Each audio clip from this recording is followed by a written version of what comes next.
What is up, my friends? You are very welcome along to the first of two videos here today on Anfield Agenda. There is this late night agenda news roundup, and then later on tonight we will be releasing a preview ahead of the Chelsea game coming up at the weekend. You know the drill by now, my friends. I could do this on autopilot. I want to know your thoughts in the comment section. Drop a like on the video, and if you so wish, please do hit that subscribe button. Right. Let's start off with Deloitte, and they published their annual report, which shows that Liverpool Football Club generated over €700 million in the last year, which is quite a phenomenal figure. It puts us at the third highest grossing football club in the world, puts us ahead of Manchester United.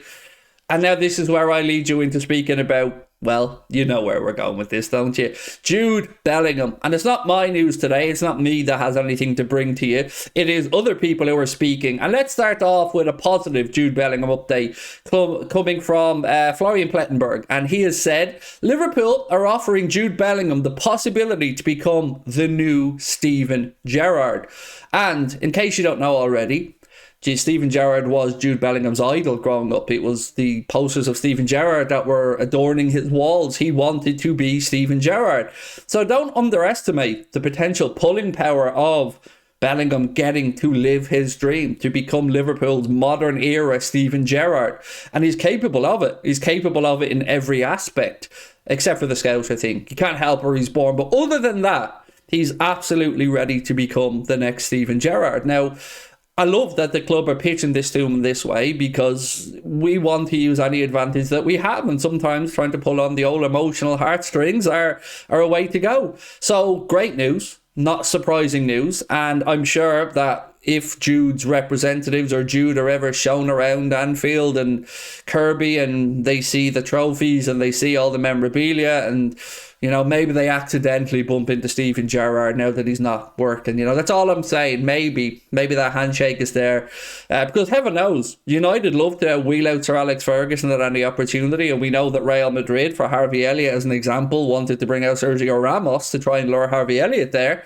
Didn't work. But I think it will work this time if we can persuade Jude Bellingham that he could be the modern day Steven Gerrard at this great football club. Only difference being he probably has more opportunity to win more things than Stevie G did, because Liverpool are in a better position than when Steven Gerrard was around, maybe except for that Rafa Benitez period, which was actually quite good.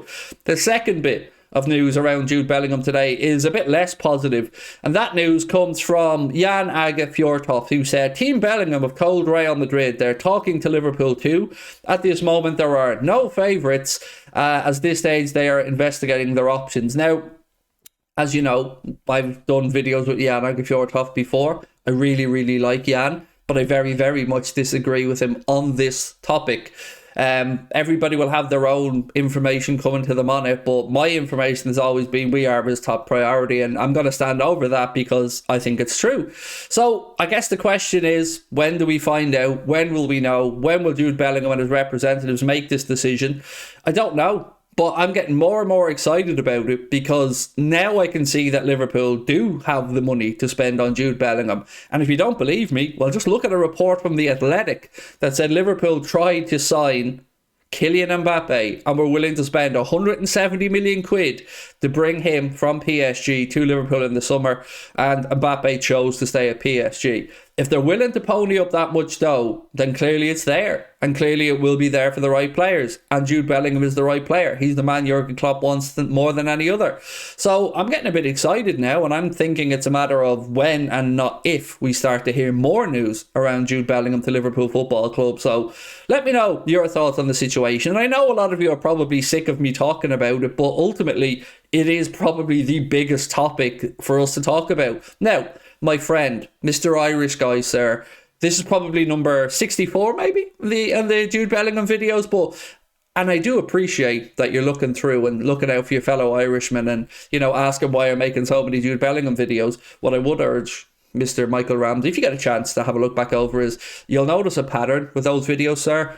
They do numbers. People want to talk about Bellingham. No more so than me, my friend, and I am with you. I am absolutely obsessed with the idea of it. But It's because I think it's going to become a reality. So, and I would always urge you to go and check out the Irish guy as well if you haven't already. He's one of the best content creators out there. I really like Michael. That's his real name, by the way. None of you guys know him as the Irish guy. I know him as Michael Ramsey. But he's a lovely fella, and I never take any offence by anything he says, because I know, like me, he's a bit of a shithouse. He's a bit of a wind-up merchant, and I love him for it. So if you're watching, Michael, I hope he's going to come. I think he's going to come. What do you guys think? Over to you. Right, now we move on to a little bit more news, and that is two more things to speak about. One, it's Fabrizio Romano stating the bleeding obvious, which is there's no chance of Arthur leaving Liverpool in January. Well, we knew that because we've already been told that there is no option for Liverpool to break this deal. There is no January break clause in the deal. We have to keep him until the end of the season, no matter what. So thank you, Fabrizio, for stating the bleeding obvious on that one. But he does go on to say Arthur will be available in the next few weeks, confident to help for the second part of the season after an unlucky injury. Now, if you cast this to stories that were doing the rounds recently, where people were saying, people in the whole football world were confused as to why Liverpool were bringing Arthur in on loan, because, well, nobody really wanted him, let's be fair. He wasn't doing it at Juventus. Barca were happy to move him on, and there's already been reports that maybe he'll head back to Brazil. I don't know. But I do know another option is no harm to Jurgen Klopp, so let's see what happens when he gets back from injury. Now, the last thing I want to speak to you guys about today is something coming out of the Mirror. And the Mirror say that Liverpool could be preparing a late January bid for Wolves captain Ruben Neves.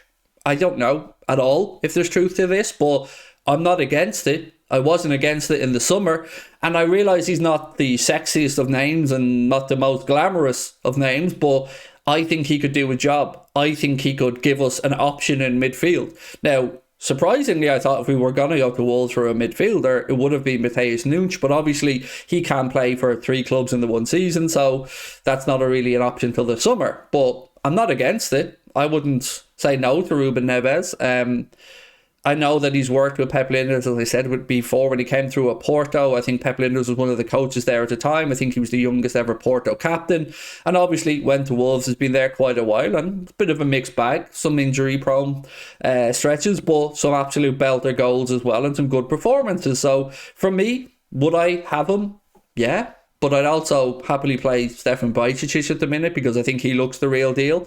But I'm not against it in any way, shape or form, because I do agree with one thing that Jurgen Klopp has said recently, which is that players aren't performing and players need to start taking responsibility. And, you know, we've all questioned whether Jurgen Klopp was being too loyal to players, and he's picked up on that himself and said that he isn't. So I hope that the performance that we seen yesterday and the win that we got, and the way that the players were just playing better than the other players, with more pep in their step, more determination, more urgency, more creativity, everything. I hope Klopp follows through with that for the weekend against Chelsea. And as I said, I will be putting out the Chelsea preview a little bit later on tonight, so do keep an eye out for it, because I have made some changes in my preferred 11 and I do want to know your opinion on them. But as you can see, that is the end of our video tonight, my friends. We've covered Ruben Neves, Arthur Melo, and the will he or won't he situation with Jude Bellingham, as well as the fact that Liverpool generated €700 million in the latest set of Deloitte published accounts, making us the third most cash generating club in the world. So over to you. Let me know your thoughts in the comment section, and I'm sure I'm going to be reading a lot of, if we generate that much money, why can't we buy a midfielder this month? Well, your guess is as good as mine, my friends, because I'm asking the very same question. Talk to you soon. Bye bye.